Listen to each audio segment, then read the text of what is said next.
A simple thought. Monkeys, that are known to have a developed social life, organize in small groups of several dozen members.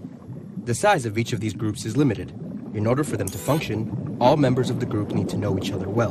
The average size of the group changes from 20 to 50 members. When the number of monkeys in a group passes a certain threshold, the social order crumbles, and the group tends to split into two separate groups. A similar situation can be found amongst humans as well. The invention of language and gossip has helped us shape larger and more stable groups. Sociological research indicates that the maximum natural size of a group of humans is roughly 150 members. Most humans are just incapable of intimately knowing more than 150 people, so even today the threshold of human organization is around the number of 150 members. Man is a social creature, and the feeling of loneliness can drive him mad, yet the Western and modern world sanctions individuality. The individual is measured by personal achievements, such as having a career, wealth, a self-image, and consumerism. In this course of action, many people lose their social and familial connections in favor of a self-actualization ideal.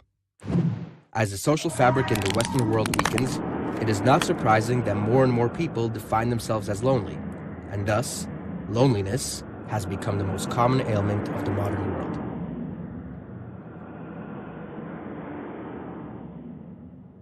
One of the possible reasons for this ailment is the online social network. In a world where time is money, in which our surroundings heavily pressure us to achieve more and more, our social life becomes tainted and more demanding than ever before. And then there's technology. Simpler, hopeful, optimistic, ever young. We become addicted to virtual romance, disguised by the social network which supplies an impressive platform that allows us to manage our social life most effectively.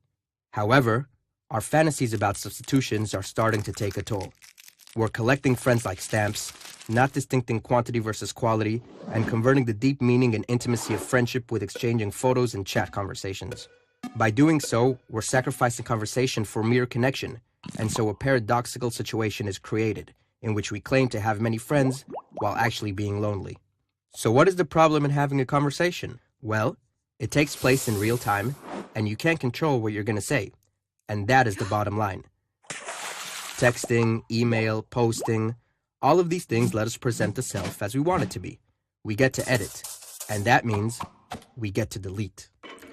Instead of building true friendships, we're obsessed with endless personal promotion, investing hours on end building our profile, pursuing the optimal order of words in our next message, choosing the pictures in which we look our best, all of which is meant to serve as a desirable image of who we are.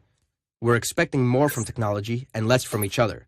The social networks aren't just changing what we're doing, but also who we are. And that's because technology appeals to us most where we are most vulnerable. And we are vulnerable. We are lonely, but we're afraid of intimacy, while the social networks offer us three gratifying fantasies. One, that we can put our attention wherever we want it to be. Two, that we will always be heard. And three, that we will never have to be alone. And that third idea, that we will never have to be alone, is central to changing our psyches. It's shaping a new way of being. The best way to describe it is, I share, therefore, I am. We use technology to define ourselves by sharing our thoughts and feelings, even as we're having them. Furthermore, we're faking experiences so we'll have something to share, so we can feel alive. We slip into thinking that always being connected is going to make us feel less alone. But we are at risk, because the opposite is true. If we are not able to be alone, we're only going to know how to be lonely.